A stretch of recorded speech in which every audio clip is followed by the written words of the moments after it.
Apa nama 4? Sebagai boleh Ustaz jawab bayar.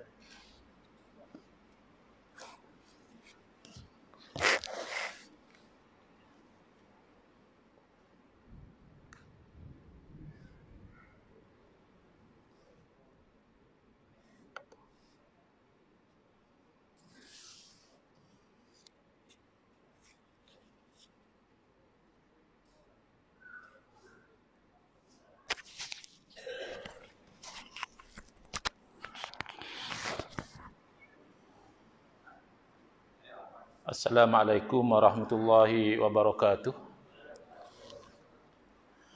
Bismillahirrahmanirrahim. Alhamdulillahi rabbil alamin. Wa afdalus salati wa atamu taslimi ala sayyidina Muhammadin wa ala alihi wa sahbihi ajma'in. Rabbi shrah li sadri wa yassir li amri wahlul 'uqdatam min lisani yafqahu qawli. Subhanaka la ilma lana illa ma 'allamtana innaka antal alimul hakim. Allahumma akhrijna min zulumatil wahmi wa akrimna binuril fahmi waftah alaina bima'rifatil ilmi wa sahhil akhlaqana bil hilm waj'alna mimman yastami'una al-qawla fayattabi'una ahsanah. Allahumma ati nufusana taqwaha wa zakkiha anta khairu man zakkaha anta waliyuha wa maulaha.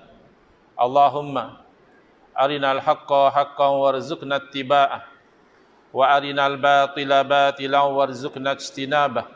Allahumma anfa'na bima 'allamtana wa 'allimna ma yanfa'una wa zidna ilman wa huda amma ba'd. Bismillahirrahmanirrahim. Qala Syekhul Faqihus Salihuz Zahidu Abdul Malik bin Abdullah ghafarallahu lahu. Amla alayya Syekhil Ajallul Imamuz Zahidus Sa'idul Muwaffaqu Hujjatul Islami Zainuddin Syaraful Ummati Abu Hamidin Muhammad bin Al-Ghazali At-Tusiyu qaddasallahu ruhahu wa rafa'allahu fil jannati darajatahu. Hadzal kitabal mukhtasara wa huwa akhiru kitabin sannafahu wa lam yastamlihi minhu illa khawasu ashabihi wa huwa. Alhamdulillah, muslimin muslimat, hadirin hadirat yang saya hormati, moga-moga kita semua dirahmati dan diberkati oleh Allah Subhanahu wa taala. Dan moga-moga kita semua dikurniakan oleh Allah Subhanahu Wa Taala kefahaman yang baik di dalam urusan agama sesuai dengan sabda junjungan Nabi kita Nabi Muhammad sallallahu alaihi wasallam, man yuridillahu bihi khairan yufaqihu fid din. Barang siapa yang Allah nakkan dengan dia itu kebaikan, nescaya Allah beri dia faham dalam urusan agama berserta dengan akhlak yang mulia sesuai dengan sabda Nabi Muhammad SAW, innama bu'istu liutammima makarimal akhlak. Hanya saja aku dibangkitkan demi untuk menyempurnakan kemuliaan akhlak. Alhamdulillah, setelah beberapa tahun kita membaca dan menghuraikan kitab Kekeliruan Umat, inilah jawapannya, susunan Al-Fadhil Ustaz Muhaddir bin Haji Jul Hafizahullah Ta'ala. Kita telah khatam membaca kitab tersebut dalam kuliah yang lalu.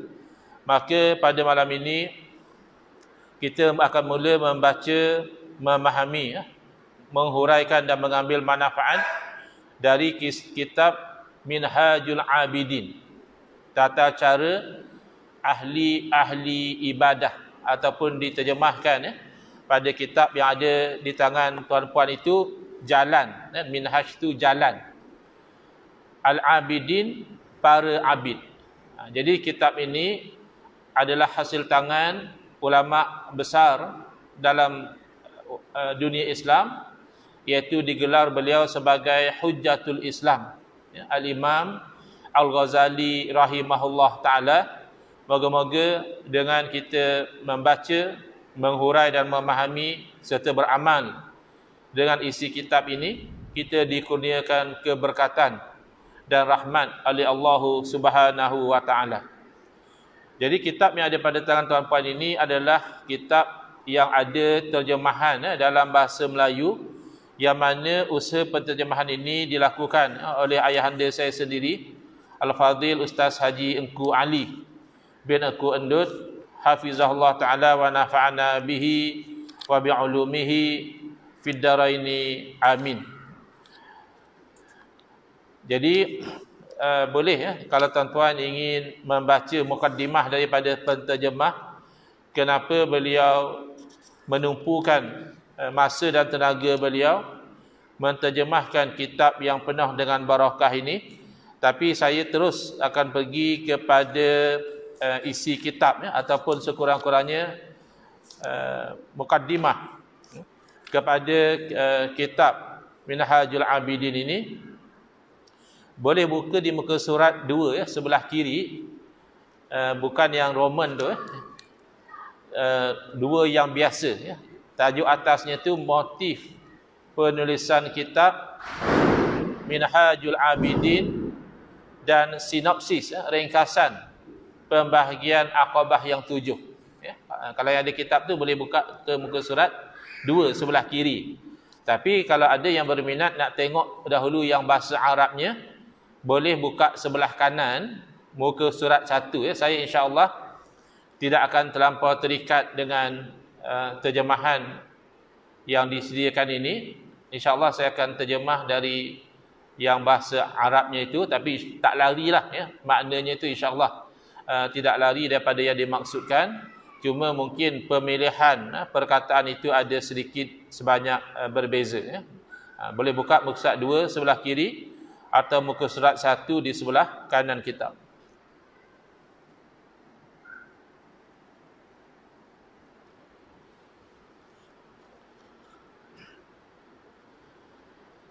Jadi ini sebenarnya adalah kalam ataupun kata-kata daripada murid Imam Ghazali rahimahullah taala yang bernama Abdul Malik bin Abdullah. Qala Syekhul Faqih, telah berkata Tok Syekh yang faqih, yang faham dalam urusan agama, ataupun al-faqih juga boleh merujuk orang yang pakar dalam bidang fiqh, yang pakar tentang hukum hakam, as-salihuz zahidu, yang orangnya soleh lagi zuhud, maknanya orang yang tidak cinta kasih kepada dunia, orang yang hatinya itu tidak tertawan dengan dunia. Nama beliau adalah Abdul Malik bin Abdullah. Ghafarallahu lahu, moga-moga Allah Ta'ala mengampunkan buat dia. Kata dia, amla alayya syaikhil ajal, telah imlak kepada aku guru aku yang sangat dia muliakan. Imlak di sini maknanya dictate, Imam Ghazali membaca, lalu murid menulis apa yang dibaca oleh Imam Ghazali rahimahullah taala. Jadi ini biasa berlaku pada zaman dahulu. Guru itu membaca kitabnya di hadapan murid dan murid menulis apa yang dibaca oleh guru. Al-Imam iaitu ulama yang menjadi ikutan, Az-Zahidu yang zuhud, yang tidak kasih kepada dunia, As-Sa'idu yang berbahagia, Al-Muwaffaqu yang diberi taufik oleh Allah Ta'ala, iaitu digelar Hujjatul Islam, hujjah dalam Islam, maknanya satu gelaran yang sangat tinggi diberikan kepada beliau. Zainuddin, ini juga masih lagi gelaran, bukan nama. Zainuddin maknanya perhiasan agama. Syaraful ummah, yang menjadi kebanggaan kepada umat. Abu Hamid maknanya bapa kepada si Hamid. Masih semua ni gelaran. Ini biasa kita tahu orang Arab, dia akan letak bapa siapa. Abu Hamid, bila ni bapa kepada orang yang bernama Hamid, barulah datang nama beliau Muhammad. Jadi nama Imam Ghazali, kalau orang tanya, nama beliau adalah Muhammad. Ibn Muhammad, anak kepada Muhammad. Ibn Muhammad lagi, anak kepada Muhammad. Dan Al-Ghazali, gelaran ini sama ada kepada profession, pekerjaan sebagai ayahnya itu tukang tenun ataupun nisbah kepada tempat. Al-Ghazali ni. At-Tusi itu memang tempat di Parsi ya. At-Tusi ini sebuah daerah di Parsi. Qaddasallahu ruhahu, moga-moga Allah Taala memuliakan ruhnya. Wa rafa'allahu fil jannati darajatahu, moga-moga Allah Taala mengangkat darajah beliau di syurga. Jadi yang didiktet oleh Imam Ghazali kepada murid beliau, hadzal kitab al-mukhtasar, kitab yang ringkas ini ya. Ringkas tak ringkas pun, kalau terjemahan ini 2 jilid lah ya. Tapi nisbah pada orang dulu, ringkaslah kitab macam ini. Kerana kalau kita lihat misalnya kitab Ihya Ulumuddin, itu lagi panjang lagi.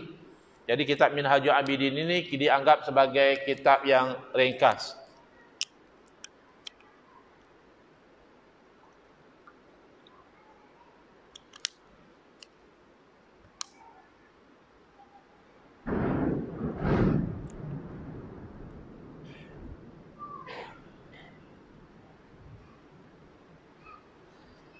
Dan kitab ini merupakan kitab yang terakhir dalam catatan yang terakhir yang disusun oleh Imam Ghazali rahimahullah taala, dan beliau tidak memberikan isi kitab ini kecuali kepada murid-murid beliau yang tertentu ya, khawasu ashabihi. Kalau terjemah ashab makna sahabat-sahabatnya.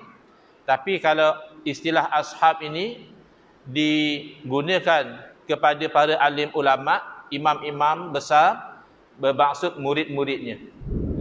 Jadi kitab Minhajul Abidin ini Imam Ghazali cuma diktet kepada murid-murid tertentu sahaja. Wahwa, ini baru isi cakap Imam Ghazali ya. Yang tadi tu hanya nak cerita bahawa murid beliau yang bernama Abdul Malik bin Abdullah mencatat isi kitab ini daripada guru beliau Imam Ghazali, dan ini baru kata-kata mukaddimah daripada Imam Ghazali rahimahullah taala.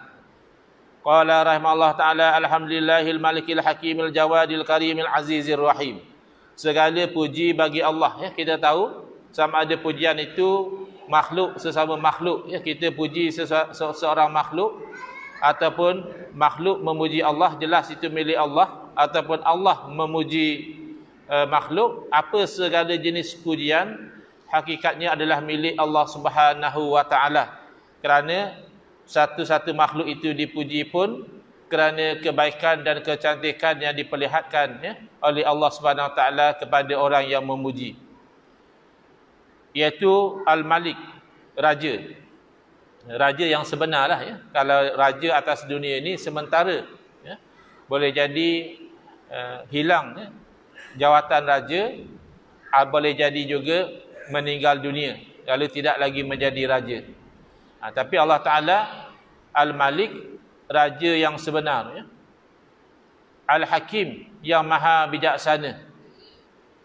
Al-Jawad, yang maha pemurah ya. Ataupun yang maha mulia. Apa diterjemahkan di sini? Yang maha pemurah ya, yang maha mulia. Al-Jawadil Karim. Al-Azizir Rahim, yang maha perkasa dan yang maha pengasih sayang. Alladzi khalaqal insana fi ahsani taqwim, yang mana Allah inilah yang menciptakan manusia pada sebaik-baik kejadian. Wa fataras samawati wal arda bi qudratihi, dan Allah lah yang menjadikan segala langit dan bumi ini dengan kekuasaannya.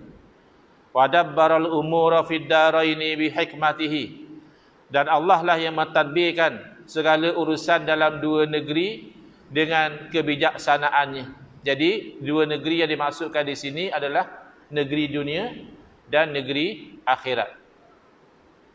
Ini nak menuju kepada poin kitab ini, wa ma khalaqal jinna wal insa illa li ibadatihi, dan tidaklah Allah Ta'ala menciptakan makhluk jin dan tidaklah Allah Ta'ala menciptakan makhluk manusia illa li ibadatihi, kecuali supaya jin dan manusia beribadah kepada Allah Ta'ala.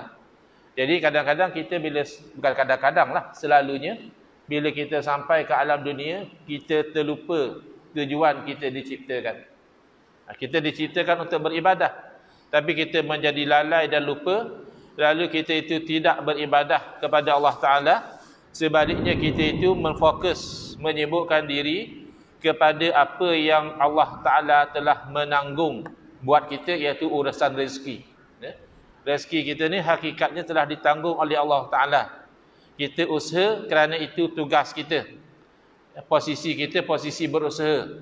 Bukan kerana kita yang menentukan rezeki kita.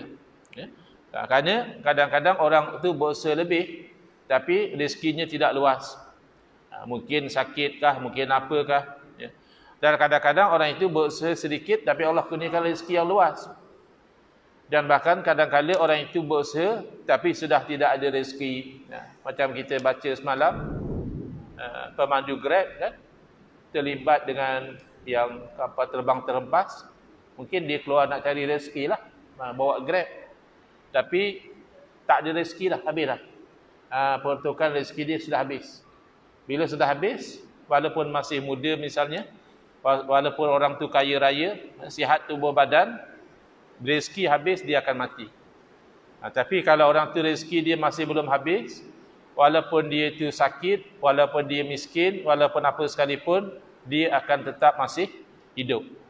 Itulah kuasa Allah Ta'ala. Kalau kita fikir-fikir logik, kita bila kita keluar ke jalan raya bawa kereta, kita bimbang barangkali aksiden dengan motor, aksiden dengan lori, atau terbabas, langgar tembok. Itu benda-benda yang kita fikir dalam otak kita. Barangkali jarang sangat orang tu start enjin kereta terfikir aksiden dengan kapal terbang. Kan? Tapi itu takdir Allah Ta'ala. Rezeki itu ketentuan Allah Ta'ala. Habislah rezeki setakat itu saja. Dan sebabnya pun luar daripada jangkaan yang biasa kita jangkakan.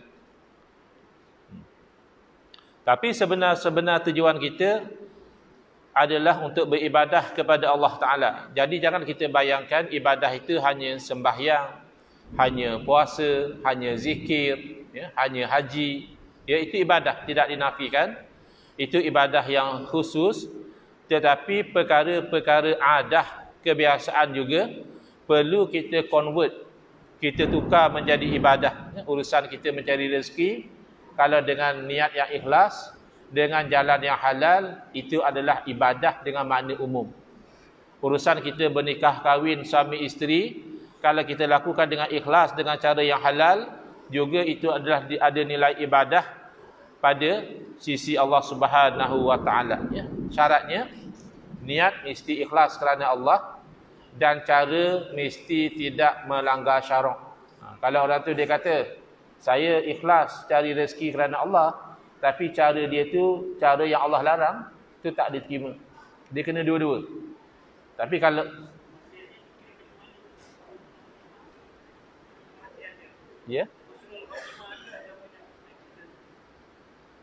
yang aksiden tu adakah dia husnul khatimah atau tidak? Wallahu a'lam, kita tak tahu.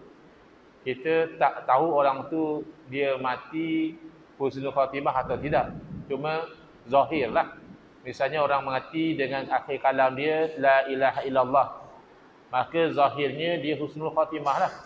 Sebab ada hadis Nabi SAW, man kana akhiru kalamihi la ilaha illallah dakhala jannah, atau kama qala sallallahu alaihi wasallam. Barang siapa yang akhir kalam dia kalimah la ilaha illallah, maka dia akan masuk syurga. Jadi zahirnya begitu. Atau orang mati sedang solat misalnya, zahirnya dia husnul khatimah. Adapun mati kemalangan, mati terbakar, mati lemas, itu zahirnya adalah mati yang baik, iaitu syahid akhirat. Dia ada syahid dunia, ada syahid akhirat, ada syahid dunia dan akhirat. Ini apa beza dia? Kalau syahid dunia, orang itu mati di dalam peperangan orang Islam melawan orang kafir. Tapi kenapa kita panggil dia syahid dunia? Kerana niat dia tidak ikhlas kerana Allah. Dia berperang misalnya untuk dapat harta rampasan perang, atau supaya dipuji bahawa dia ni seorang panglima yang berani, bukan kerana Allah lah. Jadi di dunia dia dilayan sebagai orang mati syahid, sebab kita tak tahu niat dia. Jadi kita tak perlulah nak mandi, jenazah dia macam biasa, tanam je. Orang mati syahid kan tanam terus. Tapi di akhirat dia tak dilayan sebagai orang mati syahid. Kenapa? Allah menilai apa yang ada dalam hati dia. Kita manusia tak tahu hati orang. Sementara syahid akhirat ada yang macam tadilah, mati terbakar dan sebagainya. Maka walaupun di dunia dia dilayan macam biasa. Kalau boleh mandi, mandilah. Ya, kalau tak boleh tu cerita lain lah, ada keuzuran, tak boleh mandikan nanti hancur mayat. Ya. Tapi lah keadaan dia tu diuruskan seboleh-bolehnya macam jenazah biasa. Tetapi di akhirat diberi kelebihan orang mati syahid. Itu syahid akhirat. Sementara syahid dunia akhirat, orang yang mati syahid yang terbunuh dalam peperangan fi sabilillah, melawan orang kafir, lalu niat dia juga pun kerana Allah, kerana nak mempertahankan agama Allah, bukan kerana nak harta rampasan perang, ya. Maka orang ini syahid dunia dan akhirat, ya. Dunia dilayan sebagai orang mati syahid, akhirat juga menerima ganjaran orang mati syahid. Jadi zahirnya yang mati terbakar dan sebagainya, mati itu mati syahid. Tapi syahid akhirat. Jenazah dilayan macam biasa, insya-Allah dapat pahala mati syahid di akhirat nanti. Tapi hakikat sebenar wallahu alam. Itu antara dia dengan Allah Taala, kita hanya mampu berhukum zahir. Contohlah naudzubillah, ya, mati tengah minum arak. Zahirnya tu suul khatimah lah. Mati tengah buat maksiat, zahirnya tu suul khatimah. Tapi antara dia dengan Allah Taala kita tak tahu. Bahkan kita pernah dengar kisah tentang seorang wanita pelacur yang Allah Taala ampunkan dosa semata-mata kerana dia tu memberi minum air, ya, kepada anjing. Jadi kita tak tahu rahmat Allah tu boleh saja Allah kurniakan kepada orang yang melakukan maksiat, tapi dengan sebab sesuatu itu Allah rahmat dan ampunkan dia. Jadi kalau nak tanya spesifik orang tu mati husnul khatimah ke macam mana, wallahu a'lam.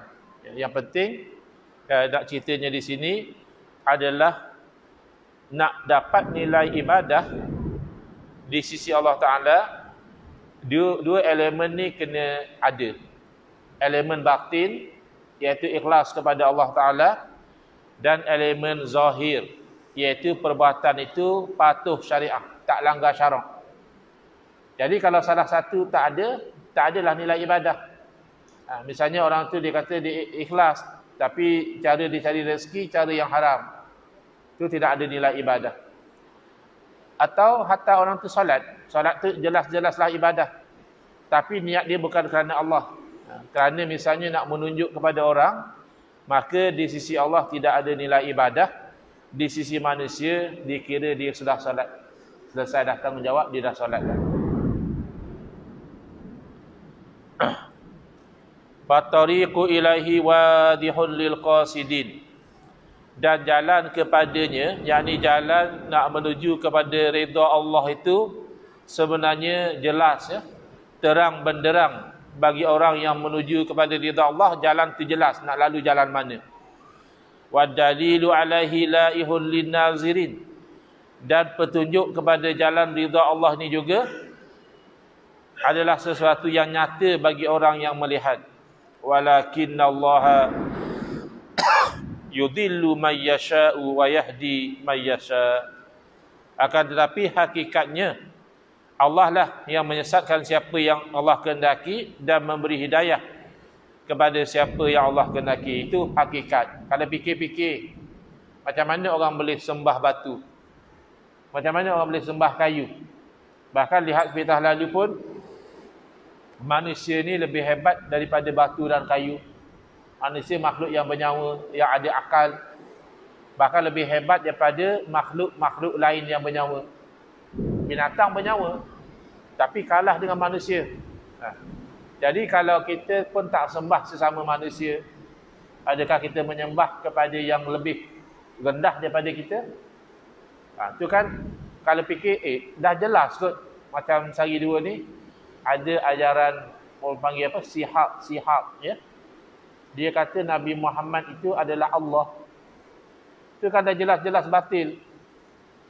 Ada setengah ajaran yang menyeleweng, tak jelas sangat. Macam ajaran Wahabi, nampak macam betul juga Wahabi ni Ustaz. Dia orang ni pegang Quran Sunnah, dia ikut hadis sahih. Dia nak tolak bid'ah ataupun ajaran Syiah, nampak kisah lalu, dia sayang pada Ahlul Bait. Ya, dia nak jaga hak Sayyidina Ali dan sebagainya. Itu pun kita kata salah lah. Walaupun ada elemen-elemen macam betul, kesalahan dia tetap salah. Ini yang dah jelas-jelas salah. Nabi Muhammad dia kata Allah. Padahal Nabi Muhammad makhluk yang mulia. Kalau Allah bukan makhluk. Macam mana Nabi Muhammad jadi Allah? Tapi itulah yudillu man yasha, hakikatnya orang yang telah tertulis dia ni orang sesat, ia akan sesat. Walaupun dengan perkara yang kita sebentar lalu kita fikir dah nyata kok benda ni salah, dah terang kok benda ni tak betul, tetapi dia tetap menjalani jalan itu. Wa huwa a'lamu bil muhtadin. Allah yang lebih tahu siapa yang akhirnya mendapat hidayah. Sebab tu kadang-kadang kita lihat orang tu dulu perangainya jahat, tak elok akhlaknya, tiba-tiba berubah, masya-Allah tabarakallah, jadi orang yang soleh, yang zuhud, yang ikhlas. Dan sebaliknya, ada orang yang dulu nampaknya seperti dia ni orang agama, orang yang committed dengan ibadah, yang berjuang kerana agama, tiba-tiba berubah menjadi sebaliknya. Waliyazubillah. Jadi hakikat Allah lebih tahu. Wassalatu ala sayyidil mursalin wa ala alihi al-abrarit tayyibin at-tahirin. Dan salawat ke atas penghulu kepada segala rasul, dan ke atas keluarga baginda yang mulia, yang baik, yang bersih. Wasallim wa'azim ila yaumiddin. Dan salam dan agungkan sehingga hari kiamat. Nah, ini mukaddimah ya. Dengan bismillahnya, dengan puji Allahnya, dengan salawatnya. Kemudian i'lamu ya ikhwani as'adakumullahu wa iyaya bimardatihi amin. Nah, ini doa pada Imam Ghazali. Moga-moga doa ini juga Allah perkenankan buat kita. Kata Imam Ghazali, ketahuilah wahai saudara-saudaraku. Lalu Imam Ghazali terus doa, moga-moga Allah membahagiakan kamu dan juga saya dengan ridhanya. Kalau kita doa kebaikan untuk orang, bagus. Jangan lupa doa kebaikan untuk diri kita juga. Kadang-kadang kita doa kebaikan untuk orang saja. Kita tengok, ke mana lah dia orang ni. Teruk betul lah dia orang punya pegangan, dia orang punya perangai ni. Moga-moga Allah beri hidayah lah. Baguslah kita doa tu. Tapi jangan kita lupa doa untuk diri kita. Moga-moga Allah beri saya dan juga mereka hidayah. Bimbang-bimbang takut kita terasa kita tu lebih baik. Jadi macam perangai iblis. Iblis mengatakan ana khairum minhu. Aku, kata iblis, lebih baik daripada dia, daripada Nabi Adam alaihissalam. Jadi kita doa untuk mereka kerana kita doa untuk kita. Jadi Imam Ghazali doa kepada saudara-saudara yang dia bercakap melalui tulisan ini, dan juga kepada diri beliau sendiri. Moga-moga Allah bahagiakan dengan ridha daripada Allah Ta'ala. Dan itulah kemuncak daripada kebahagiaan, ridha daripada Allah Subhanahu wa Ta'ala. Apa dia? Ketahuilah wahai saudaraku, annal ibadata thamaratul ilmi wa faidatul umri wa hasilul abidil aqwiyai wa bida'atul awliyai wa tariqul atqiyai wa qismatul izzati wa maqsidu zawil himmati wa syiarul kirami wa hirfatul rijali wa ikhtiyaru ulil absar. Ketahuilah wahai saudara-saudaraku bahawa ibadah inilah buah kepada ilmu.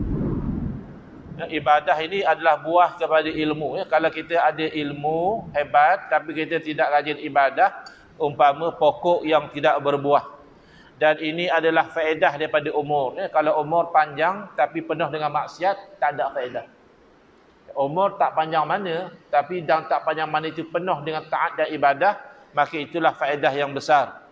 Dan inilah penghasilan daripada orang-orang yang kuat. Orang kuat ni bukan yang angkat besi, yang masuk gym, tapi yang boleh ibadah. Yang masuk gym pun, tengok, kadang-kadang nak angkat selimut pagi-pagi, nak sembahyang subuh pun tak ada tenaga. Jadi hakikatnya orang macam ni tak kuat. Yang kuat adalah orang yang beribadah. Dan inilah barang dagangan para wali.